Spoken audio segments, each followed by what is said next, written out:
Assalamualaikum warahmatullahi wabarakatuh. Perkenalkan, nama saya Widya Ratu Ayu dengan NIM 862062302355. Saya membuat video ini untuk memenuhi tugas UAS mata kuliah pengelolaan pendidikan.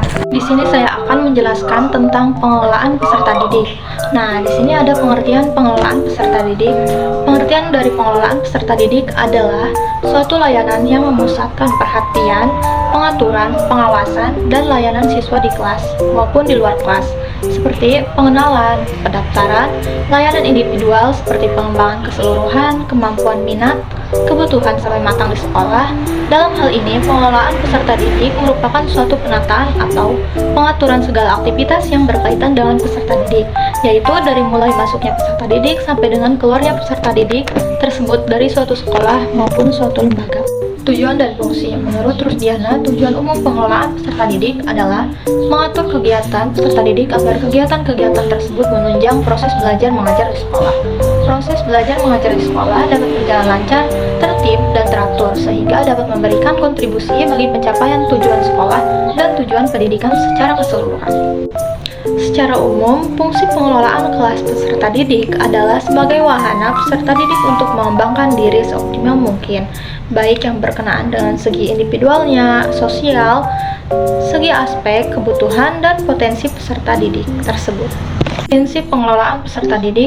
Yang dimaksud dengan prinsip ialah sesuatu yang harus dipedomani dalam melaksanakan tugas. Jika sesuatu tersebut sudah tidak dipedomani, maka akan tanggal sebagai suatu prinsip. Pendekatan pengelolaan peserta didik. Menurut Yeager, Rusdiana 2015, ada dua pendekatan yang digunakan dalam pengelolaan peserta didik. Yang pertama, pendekatan kuantitatif, yaitu pendekatan ini lebih menitik beratkan pada segi-segi administratif dan birokratif lembaga pendidikan. Yang kedua yaitu kualitatif. Pendekatan ini lebih memberikan perhatian kepada kesejahteraan peserta didik. Jika pendekatan kuantitatif di atas diarahkan agar peserta didik mampu, maka pendekatan kualitatif ini lebih diarahkan agar peserta didik senang. Evaluasi kegiatan peserta didik.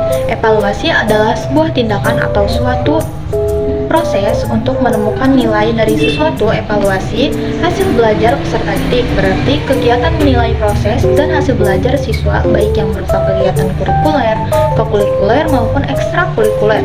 Penilaian hasil belajar bertujuan untuk melihat kemajuan belajar peserta didik dalam hal penguasaan materi pengajaran yang telah dipelajari sesuai dengan tujuan yang telah ditetapkan. Kesimpulan dari materi tersebut yaitu pengelolaan peserta didik adalah merupakan suatu penataan atau pengaturan segala aktivitas yang berkaitan dengan peserta didik, yaitu dari mulai masuk peserta didik sampai dengan keluarnya peserta didik tersebut dari suatu sekolah atau suatu lembaga. Dengan demikian, pengelolaan peserta didik itu bukanlah dalam bentuk pencatatan atau pengelolaan data peserta didik saja, melainkan meliputi aspek yang lebih luas yang secara optimal dapat dipergunakan untuk membantu kelancaran upaya pertumbuhan perkembangan peserta didik melalui proses pendidikan di sekolah.